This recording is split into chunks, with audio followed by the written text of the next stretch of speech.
उसकी विजिबल है। तो थैंक यू सो मच, स्वागत है आप सभी का। आज का जो हमारा टॉपिक है वो बहुत इम्पोर्टेंट है और इस टॉपिक की बात करें तो ये मीटिंग खत्म होते हुए आपको आइडिया आ जाएगा कि सही में आपके अंदर जो प्रॉब्लम है उसका रीजन क्या हो सकता है और किन बातों पे हमें गौर करना चाहिए। और इस डिसीज के माध्यम से आज अगर देखा जाए इंडिया के अंदर एक तरह से बोला जाए तो बहुत बड़ा बिजनेस भी है और बिजनेस के साथ हमारे पास वेदालय के पास बेहतरीन सॉल्यूशन भी है। तो चलिए स्टार्ट करते हैं मीटिंग को। जो आज का हमारा टॉपिक है वो थायराइड के ऊपर रहने वाला है और थायराइड की बात करूं तो दोस्तों एक बहुत चौंकाने वाली बात मैं आपसे शेयर करने जा रहा हूं। आज इंडिया में थायराइड की स्थिति क्या है अगर हम देखें तो लगभग 4 से 5 करोड़ लोग इससे प्रभावित है। पूरे इंडिया की जनसंख्या में से 4 से 5 करोड़ लोग इससे प्रभावित है, यानी लगभग हर 10 में से एक व्यक्ति थायराइड से ग्रस्त। सोचिए, अगर आपकी टीम में 10 लोग हैं तो उनमें से एक व्यक्ति थायराइड से परेशान हो सकता है। और इस मीटिंग में भी जितने भी लोग हैं उनमें से 1% भी हम गिन ले तो 10% के हिसाब से आप देख लीजिए कितने लोग थायराइड की रेखा में आ सकते हैं। तो धीरे धीरे सब बात आपको स्टेप बाय स्टेप समझ में आ जाएगी।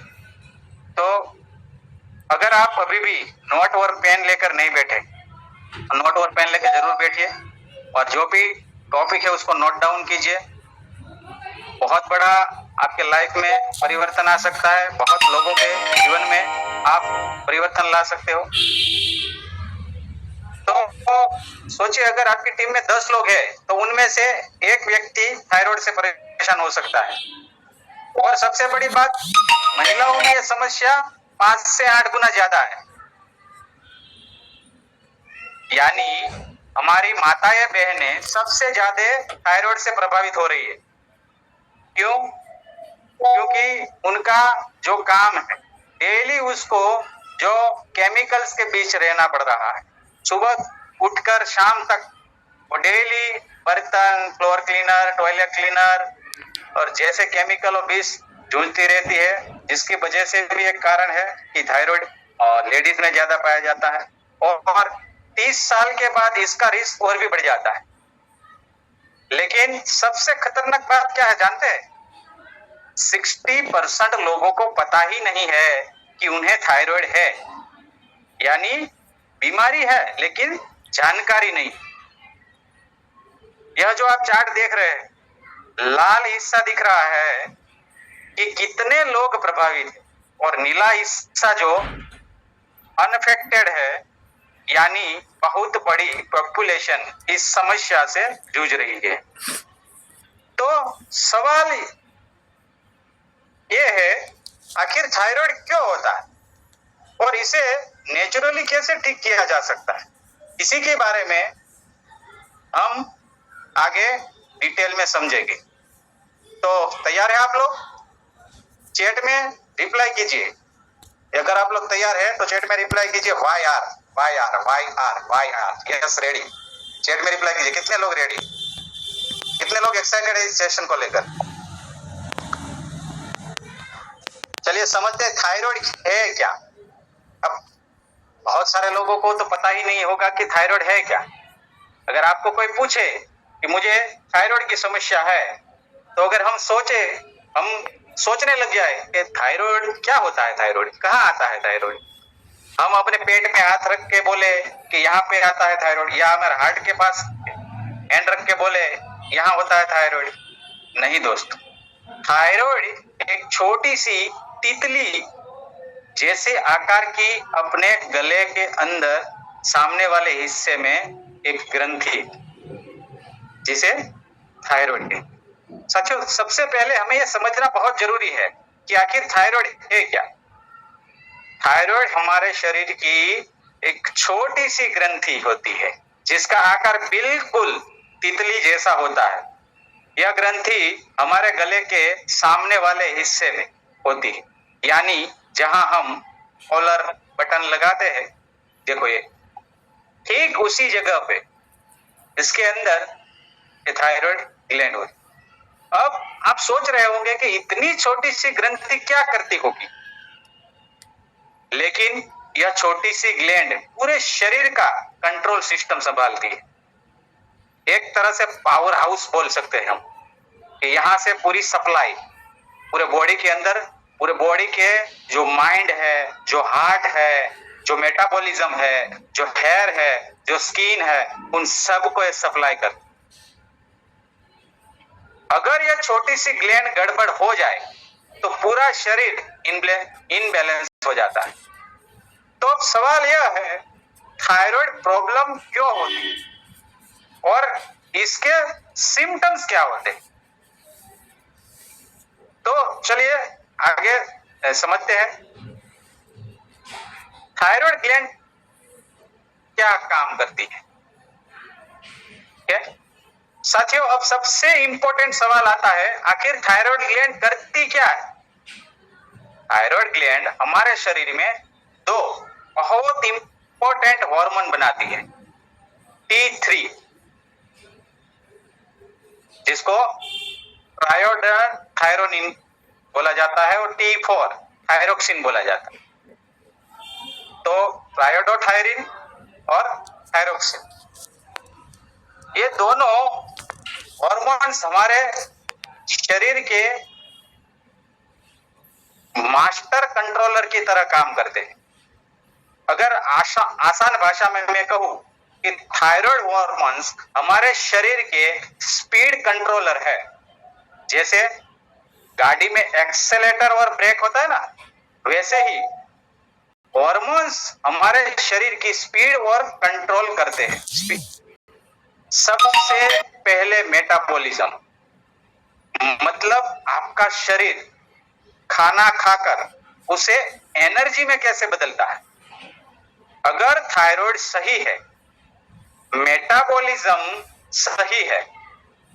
अगर थायराइड खराब है, मतलब मेटाबॉलिज्म स्लो या फास्ट हो जाता है, और यहीं से सारी प्रॉब्लम शुरू होती है। अगर थायराइड बैलेंस में है तो आप एनर्जेटिक रहेंगे। अगर गड़बड़ है तो थकान, कमजोरी, आलस हमेशा लगा रहे। लेकिन कितने लोगों को तो बिना काम के भी थकान लगती, आप में से भी बहुत सारे लोग होंगे। तो थायराइड वजन बढ़ता है, उसको हम हाइपोथायराइड कहते हैं। जो वजन कम होता है उसमें हाइपोथायराइड कहते हैं। और लोग समझ नहीं पाते कि प्रॉब्लम कहां है। हार्मोनल बैलेंस, मतलब खासकर महिलाओं में पीरियड्स, मूड स्विंग, पीसीओडी जैसी समस्याएं सब कहीं ना कहीं थायराइड से जुड़ी होती है। दिल की धड़कन, अगर थायराइड ज्यादा एक्टिव है तो दिल धड़केगा, कम है तो धड़कन स्लो हो जाती है। यानी हार्ट भी इससे डायरेक्टली जुड़ा हुआ है। अब सोचिए, एक छोटी सी ग्लैंड लेकिन कंट्रोल पूरे शरीर पर। अगर यह इनबैलेंस हो जाए तो पूरा शरीर डिस्टर्ब हो जाता है।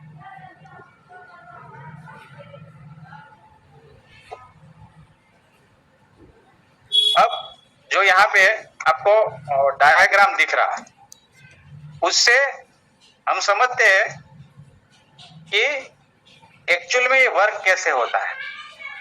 साथियों, अब हम समझेंगे इस डायग्राम के माध्यम से कि थायराइड एक्चुअली काम कैसे करता है। यह सिर्फ गले की ग्लैंड नहीं है, बल्कि यह एक पूरा सिस्टम है जो ब्रेन से कंट्रोल होता है, ब्रेन से शुरू। तो सबसे पहले हमारे ब्रेन में एक हिस्सा होता है हाइपोथैलेमस। हाइपोथैलेमस यह एक सिग्नल भेजता है जिसे कहते हैं TRH। आप यहां देख सकते हैं TRH लिखा हुआ है। TRH उसका फुल फॉर्म है थायराइड रिलीजिंग हार्मोन। अब ये सिग्नल जाता है पिट्यूटरी ग्लैंड को, उसके पास ये सिग्नल भेजता है। यह हमारे बॉडी का मास्टर ग्लैंड है। पिट्यूटरी ग्लैंड फिर रिलीज करता है THS, थायराइड स्टिमुलेटिंग हार्मोन्स। अब यह THS जाकर थायराइड ग्लैंड को बोलता है अब तुम काम शुरू करो, और तब थायराइड ग्लैंड एक्टिव होता है। इसके बाद थायराइड ग्लैंड दो में हार्मोन बनाता है। वो दो मेन हार्मोन कौन से है? T3 और T4। यह हार्मोन्स पूरे शरीर को कंट्रोल करते हैं, जैसे energy, weight, metabolism, heart rate. अब सबसे इंटरेस्टिंग पार्ट, जब बॉडी में T3 और T4 सही मात्रा में बन जाते हैं तो ये वापस ब्रेन को सिग्नल देते, अब बस और हार्मोन्स मत बनाओ। इसे कहते हैं नेगेटिव फीडबैक सिस्टम। अगर आसान भाषा में समझे तो जो ब्रेन है वो एक तरह से बॉस है, और पिट्यूटरी ग्लैंड जो है वो मैनेजर है, और थायराइड जो है वो वर्कर है। बॉस जो है वो ऑर्डर देता है, ब्रेन ऑर्डर देता है किसको? मैनेजर, पिट्यूटरी ग्लैंड को, और वर्कर काम करता है। थायराइड जो है वर्कर हो गया और वो अपना काम करता है, और जब काम पूरा हो जाता है तो वर्कर बोलता है अब इनफ। अगर इस चेन में कहीं भी गड़बड़ हो जाए, ब्रेन, पिट्यूटरी ग्लैंड या थायराइड, तो पूरा सिस्टम डिस्टर्ब हो जाता है, और वहीं से थायराइड प्रॉब्लम की शुरुआत होती। तो अब सवाल यह है, यह सिस्टम में गड़बड़ क्यों आती, और हमें कैसे पता चलेगा कि थायराइड इनबैलेंस है? चलिए आगे समझते हैं।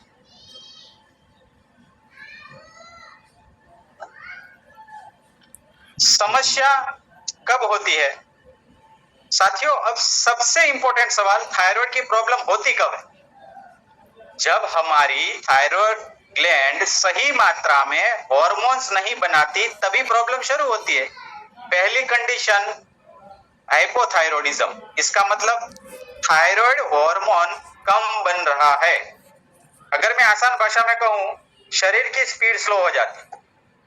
दूसरी कंडीशन हाइपरथायरॉयडिज्म, इसमें हार्मोन्स ज्यादा बनते, शरीर की स्पीड बहुत तेज हो जाती।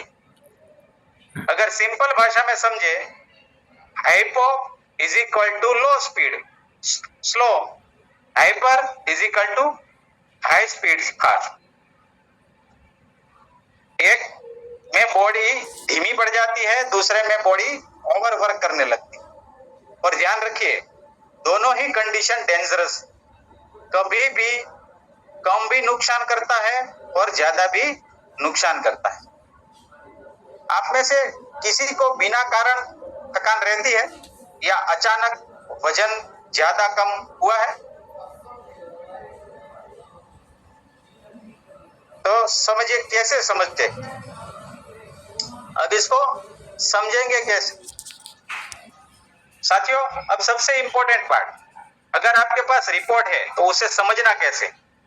बहुत सारे लोग आपको बोलते होंगे कि मुझे थायराइड है, मुझे ये समस्या है, मैंने ये रिपोर्ट निकलवाई थी, लेकिन रिपोर्ट हाथ में आते ही अपने को पसीने आ जाते हैं कि भाई ये तो हमारा फील्ड नहीं है, हम इसको कैसे समझे।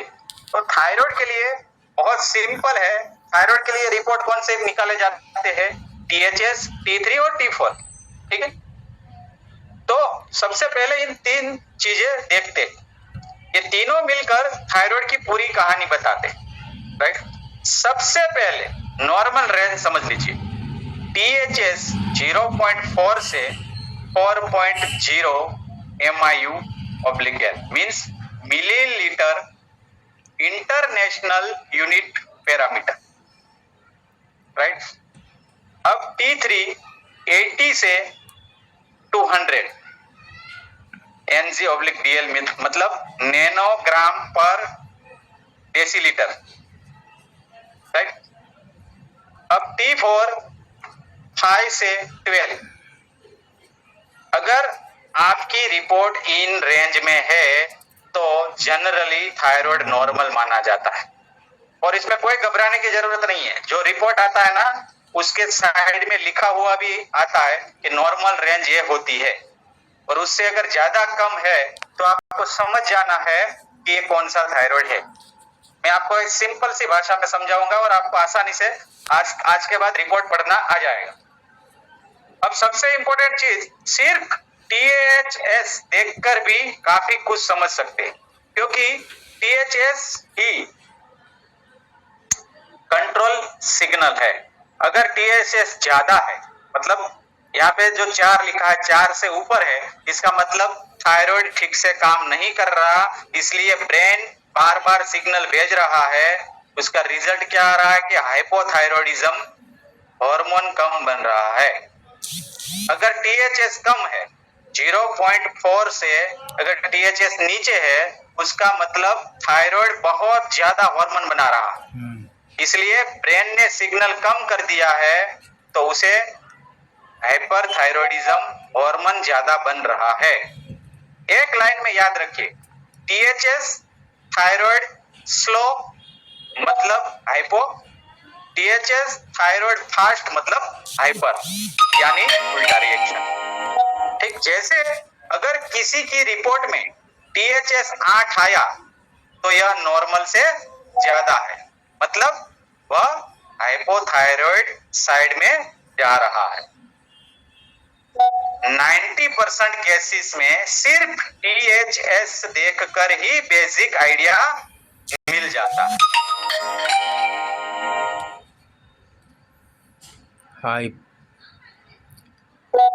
हाइपो।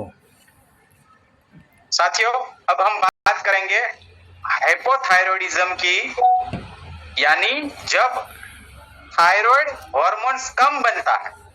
इसका मतलब है कि हमारी जो बॉडी है उसकी स्पीड स्लो हो जाती, और जब बॉडी स्लो होगी तो क्या क्या प्रॉब्लम्स आएगी, अब ध्यान से सुनिए। जब बॉडी स्लो होगी तो सबसे पहले वजन बढ़ना शुरू हो जाएगा। लोग बोलते हैं मैं तो कम खाता हूं फिर भी वजन बढ़ रहा है, और साथ में कब्ज की भी प्रॉब्लम आ जाती है, मतलब डाइजेशन भी स्लो हो गया। हमेशा थकान रहती है, बिना काम के भी आलस आती है, सुबह उठने का मन ही नहीं करता, और कई बार भूख भी कम हो जाती है। किसी को ऐसा फील होता है? जो यहाँ पे बैठे हैं उन लोगों को किसी को ऐसा फील होता है? बाल झड़ना शुरू हो जाते हैं, स्किन ड्राई हो जाती है, स्किन के ऊपर जो ग्लो है वो खत्म हो जाता है। सबसे खास सिम्टम, दूसरों को नॉर्मल लग रहा है लेकिन आपको बहुत ठंड लग रही है, तो यह क्लियर सिग्नल है। बार बार मूड चेंज होना, बिना कारण डिप्रेशन फील होना, और मेमोरी वीक हो जाना, छोटी छोटी बातें भूल जाना, खासकर महिलाओं में पीरियड इरेगुलर हो जाते हैं, और दिल की धड़कन भी स्लो हो सकती है। ध्यान रखिए, ये सारी प्रॉब्लम्स अलग अलग नहीं है, ये सब एक ही रूट कॉज से जुड़ी हुई है, थायराइड हार्मोन कम होना। अब ऑनेस्टली बताइए, आप में से कितनों को इनमें से 2 से 3 सिम्टम्स है? अगर ये सिम्टम्स है तो इसे इग्नोर मत कीजिए। ये हाइपोथायरॉयडिज्म के सिम्टम्स है।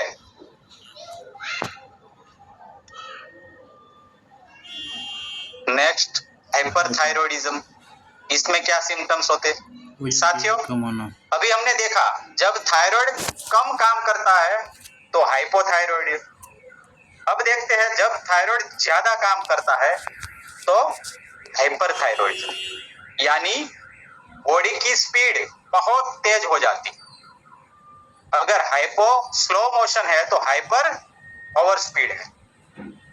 इसमें क्या सिम्टम दिखते हैं? वेट जो आपका है वो जल्दी से कम होना शुरू हो जाता है, आपको भूख ज्यादा लगती, सबसे पहले वजन तेजी से कम होना।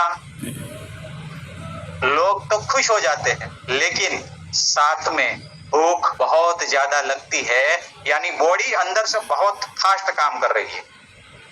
दूसरा घबराहट, एंजाइटी प्लस गर्मी ज्यादा, बिना कारण आपको घबराहट महसूस होना शुरू हो जाती, बेचैनी लगने लगती, और सबसे खास हमेशा गर्मी लगा रहता है। एसी में भी आपको चैन नहीं मिलता है।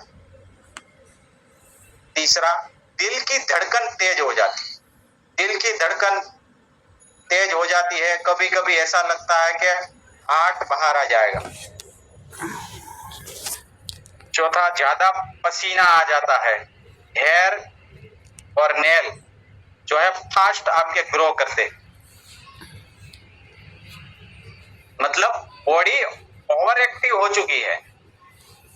नींद नहीं आती, रात भर दिमाग चलता रहता है और हाथ पैर में कंपन भी होती है। एक लाइन में समझिए, hypo is equal to slow, hyper is equal to fast. एक में बॉडी सुस्त पड़ती है, दूसरे में बॉडी ओवर वर्क करने लगती। दोनों ही कंडीशन में डेंजरस है। हाइपो भी प्रॉब्लम है और हाइपर भी प्रॉब्लम है। तो बैलेंस ही सही स्वास्थ्य है। अब बताइए, किसको बिना कारण घबराहट या दिल की धड़कन तेज हो जाती है या नींद नहीं आती? तो अब सवाल यह है, इन दोनों प्रॉब्लम्स का सॉल्यूशन क्या है? क्या इसे नेचुरली बैलेंस किया जा सकता है? चलिए आगे समझते हैं। अब जब किसी को बॉडी के अंदर ये सिम्टम्स दिखते हैं तो लोग क्या करते हैं? जल्दी से किसी डॉक्टर के पास जाते हैं। और डॉक्टर क्या करते हैं? अगर आपको बॉडी के अंदर ये प्रॉब्लम दिखते हैं, सिम्टम्स आपके बॉडी के अंदर दिखने शुरू होते, तो अगर थायराइड प्रॉब्लम हो जाए तो डॉक्टर क्या ट्रीटमेंट देते? जब थायराइड हार्मोन्स कम बनाता है तो हाइपोथायरॉयडिज्म है, तो डॉक्टर उसको लेवोथायरोक्सिन हार्मोन्स की टेबलेट देते हैं, लेवोथायरोक्सिन। इसका काम क्या है? जो हार्मोन शरीर में कम बन रहा है उसे बाहर से देना, यानी डेफिशिएंसी को पूरा कर रहे हैं। लेकिन एक्चुअल में जो उसका काम होना चाहिए उसकी रूट कॉज पे नहीं हो रहा है, क्योंकि आपकी जो बॉडी है उसको डेली जो हार्मोन्स है उसकी जरूरत है। जब थायराइड ग्लैंड हार्मोन्स रिलीज करेगी तभी तो आपका जो माइंड है, आपका हार्ट है, आपके मेटाबॉलिज्म है, आपके हेयर है, आपके स्किन है, वो सही तरह से काम करे। तो उसका काम क्या है? जो हार्मोन शरीर में कम बन रहा है उसे बाहर से देना, यानी डेफिशिएंसी को पूरा करते हैं। लेकिन ध्यान रखने वाली बात, यह दवा अक्सर लंबे समय तक और कई साल या लाइफ टाइम तक लेनी पड़ती है। अब अगर हार्मोन ज्यादा बन रहा तो क्या होता है? हाइपरथायरॉयडिज्म। तो इसमें डॉक्टर क्या देते हैं? एंटी थायराइड मेडिसिन, कार्बिमाजल, एथिमाजल, ये दवाइयां दी जाती। अब ये दवाइयां क्या करती है? जो हार्मोन ज्यादा बन रहा है उसे कम करने का काम करते हैं। उस केस में रेडियो एक्टिव आयोडीन थेरेपी या फिर सर्जरी भी करनी पड़ती। यानी अगर प्रॉब्लम ज्यादा बढ़ जाए तो ग्लैंड को ही कंट्रोल या रिमूव करना पड़ता है। हाइपरथायरॉयड का ट्रीटमेंट जनरली 6 महीने से 2 साल तक चलता है और कुछ केसेस में परमानेंट सॉल्यूशन के लिए सर्जरी भी करनी पड़ती है। मैं यहाँ क्लियर कर दूं, ये ट्रीटमेंट जरूरी होते और डॉक्टर की सलाह बहुत इंपॉर्टेंट है, लेकिन क्या हम इसे नेचुरली बैलेंस कर सकते हैं? क्या लाइफस्टाइल और आयुर्वेद से सपोर्ट मिल सकता है? यही हम आगे समझते हैं।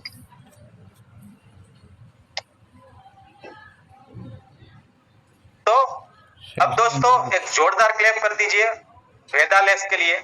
वेदालेस के पास उसका एक जबरदस्त सॉल्यूशन है। तो साथियों, अब सबसे इंपॉर्टेंट सवाल, सॉल्यूशन क्या है? क्या हम थायराइड को सिर्फ दवाएं या जड़ से बैलेंस करें?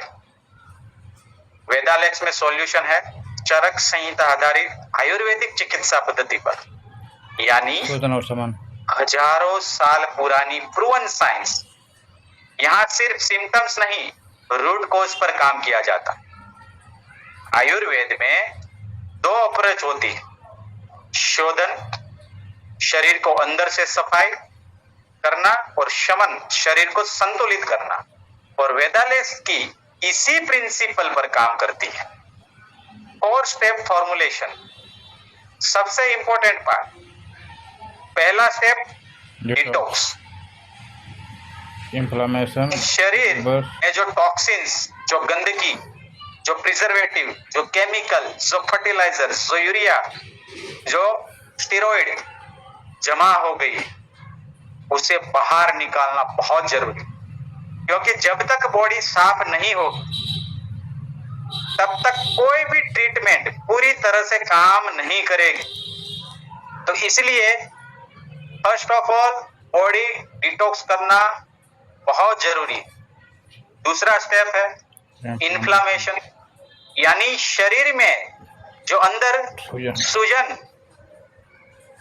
इन्फ्लामेशन है, उसे कम करना, क्योंकि यही सूजन धीरे धीरे ग्लैंड को डैमेज करती है। तीसरा स्टेप लिवर प्रोटेक्शन। लिवर हमारे मेटाबॉलिज्म का किंग है। अगर लिवर सही नहीं तो हार्मोन्स बैलेंस भी सही नहीं होगा। इसीलिए लिवर को स्ट्रॉन्ग करना बहुत जरूरी है। हर एक इंसान जो इस मीटिंग में अभी बैठा है और जो अपने परिवार को भी स्वस्थ रखना चाहता है, उसे लिवर को प्रोटेक्ट करना अनिवार्य है, क्योंकि लिवर ही एक मुख्य द्वार है जो आपके बॉडी के अंदर से जो भी टॉक्सिन्स आते हैं, प्रिजर्वेटिव आते हैं, केमिकल्स आते हैं, शुगर आते हैं, एसेंस आते हैं, उन सभी चीजों को बैलेंस करने का काम करते हैं। तो सब लोग, मैं एक चीज साफ बोलना चाहूंगा कि लिवर सबको, हर इंसान को लेनी चाहिए। लिवर को प्रोटेक्ट, इसमें भी है और जो भी आपके फैमिली मेंबर है उन लोगों को भी डेली रूटीन में अपने लिवर को प्रोटेक्ट करना चाहिए। 4th स्टेप की बात करें तो सीधे थायराइड ग्लैंड को सपोर्ट करना, ताकि बॉडी खुद से T3 बैलेंस कर सके। ये रूट लेवल काम करेगा। मतलब वेदा सिर्फ सिम्टम्स नहीं दबाता, बल्कि बॉडी को अंदर से ठीक करके थायराइड को नेचुरली बैलेंस करने में मदद करता है। यही फर्क है केमिकल बाहर से ले सकते। अगर आप या आपकी टीम में किसी को थायराइड प्रॉब्लम है तो इस सॉल्यूशन को जरूर समझे, वो सही गाइडेंस ले, क्योंकि हेल्थ की रियल वेल्थ। अब समझते हैं कि ये 4 स्टेप में बॉडी को डिटॉक्स करने के लिए क्या क्या कर सकते हैं। देखो, बॉडी को डिटॉक्स करने के लिए आयुर्वेदा बहुत सारी ऐसी औषधियों का वर्णन है जिससे आपके बॉडी के टॉक्सिन्स वगैरह है जो क्लीन होते हैं और आपके जो कोलोन है वो क्लीन होता है। तो इसमें कुछ औषधियों का वर्णन है, जैसे त्रिफला, गिलोय, नीम, हरित की, पुनर्वा, गोक्षुर, अजमा, जीरा, सौंफ, एलोवेरा। ये जो आयुर्वेद की देन है, जो औषधियां है, जो जड़ी बूटियां है, वो आपके बॉडी को डिटॉक्सिफिकेशन करने का काम करती है। अगर इन चीजों को सही मात्रा में एक सही तरीके से डेली यूज पर लिया जाए तो आपको कितने साल पुरानी जो भी गंदगी है, जो हाथों में फंसी है, जो ब्लड के अंदर टॉक्सिन्स है, जो आपकी हड्डियों में जो टॉक्सिन्स है, जो आपके हार्ट के अंदर कोलेस्ट्रॉल जमा है, उन सारी चीजों को बाहर निकालने में और आपकी आंतों को एकदम कांच जैसी क्लीन करने में बहुत उपयोगी साबित होती है और वात, पित्त और कफ को बैलेंस करती है। तो सबसे जरूरी चीज बॉडी को डिटॉक्स करना किसी भी समस्याओं से पहले जरूरी होता है। थायराइड में अगर आपको किसी को परमानेंटली सॉल्यूशन देना है तो फर्स्ट स्टेप में शोधन जरूर कराएं। और शोधन के लिए अगर कोई इंसान घर पे करना चाहे तो इन औषधियों से कर सकता है। अगर उसको सही मात्रा कितनी लेनी है, कैसे लेनी है, कैसे मिश्रण करना है, क्या क्या है, नहीं समझ में आ रहा है, तो वेदालेक्स के पास एक बेहतरीन प्रोडक्ट है डिटॉक्स जूस, जिससे उसके शरीर की कितने भी साल पुरानी कोई भी समस्या होगी, कितना भी टॉक्सिन होगा, वो हमेशा के लिए बाहर निकालने में कारगर है। दूसरे स्टेप की बात करते हैं, इन्फ्लामेशन। अब इन्फ्लामेशन के लिए आयुर्वेद में जबरदस्त औषधियों का वर्णन किया गया है जो इन्फ्लामेशन को कम करने और पेन को कंट्रोल करने में कारीगर है। उसमें से हल्दी हो गई और उगलू हो गया, गिलोय हो गई, शलाकी हो गई, ओस्वेलिया, अश्वगंधा, दशमूल हो गई, निर्गुड़ी हो गई। ये जो औषधियां है वो आपके बॉडी के अंदर जमा हुए डेड सेल, जिसकी वजह से आपके बॉडी के अंदर इन्फ्लामेशन आती है। बॉडी के अंदर इन्फ्लामेशन कब आती है? जब कोई डेड सेल का एक जगह पर जमा हो जाता है और कुछ देर के लिए वहां से ब्लड सर्कुलेशन नहीं हो पा रहा है, जिसकी वजह से इन्फ्लामेशन आती है। और बॉडी में कहीं पे भी आपके कोई भी ऑर्गन में अगर पेन हो रहा है तो समझ लीजिए कि वहां पे इन्फ्लामेशन है, तभी पेन हो रहा है। अदरवाइज इन्फ्लामेशन के बिना पेन नहीं हो सकता। तो उसके लिए हमारे दादा नानी बरसों से जब हमें कहीं पे भी सूजन आती है, दर्द होता है, तो वहां पे हल्दी लगाते थे। और जब भी बॉडी के अंदर कोई समस्या आती थी तो उसका काढ़ा बना के पीते थे। तो ये बहुत इंपॉर्टेंट चीज है करक्यूमिन। हल्दी के अंदर करक्यूमिन एक्सट्रैक्ट पाया जाता है, जो 1 किलो हल्दी में लगभग 20 ग्राम करक्यूमिन एक्सट्रैक्ट निकलता है। जो उसके साथ अगर आपने पिपरीन ऐड कर दिया तो जो करक्यूमिन की जो ताकत है उसको 2000% तक बढ़ा देता है। इतना जबरदस्त पावर है पिपरिन के अंदर, अगर हल्दी के अंदर मिला जाए तो उसकी जो क्षमता है उसको 2000% तक बढ़ा देता है। और ये जो फॉर्मुलेशन है वेदालेक्स का करक्यूमिन पावर, वो 300 से अधिक रोगों में रामबाण औषधि है।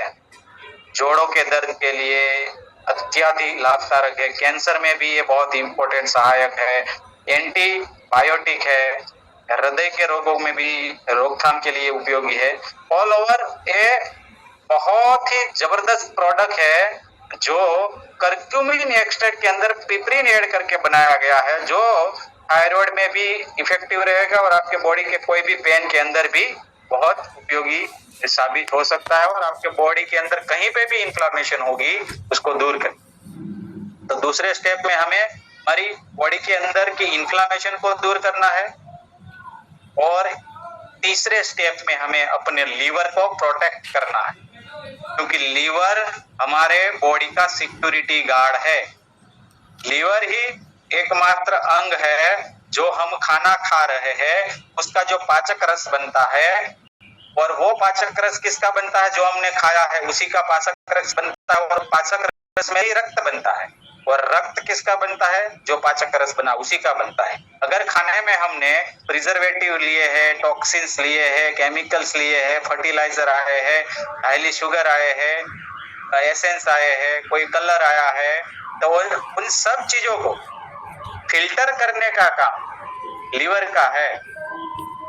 अगर आप ज्यादा मात्रा में टॉक्सिन्स बॉडी के अंदर जा रहे हैं और आपका मेटाबॉलिज्म उसकी वजह से स्लो हो गया, क्योंकि हर मशीन की एक कैपेसिटी होती है, उस कैपेसिटी से आप ओवरलोड अगर काम करवा रहे हो तो एक समय के अंदर आपकी जो बॉडी है वो अपनी प्रोटेक्शन के लिए एंटीबॉडी तैयार करती है और अपने आसपास एक फैट का, एक चर्बी का लेयर बनाती है, तो जिसकी वजह से लीवर फैटी हो जाता है, अपनी कार्य क्षमता स्लो कर देता है, और जो भी toxins, preservative, chemical, fertiliser, urea, steroid आपके बॉडी के अंदर आ रहे हैं उसको फिल्टर करने की बजाय आपके बॉडी के अंदर जाने दे रहा है, और जिसकी वजह से आपको आने वाले समय में डायबिटीज की समस्या हो सकती है, थायराइड की समस्या हो सकती है, हार्ट की समस्या हो सकती है, कोलेस्ट्रॉल की समस्या हो सकती है, माइग्रेन की समस्या हो सकती है, एलर्जी की समस्या हो सकती है। सारी चीज जो आपके बॉडी के अंदर जो भी बीमारियां आपको दिख रही है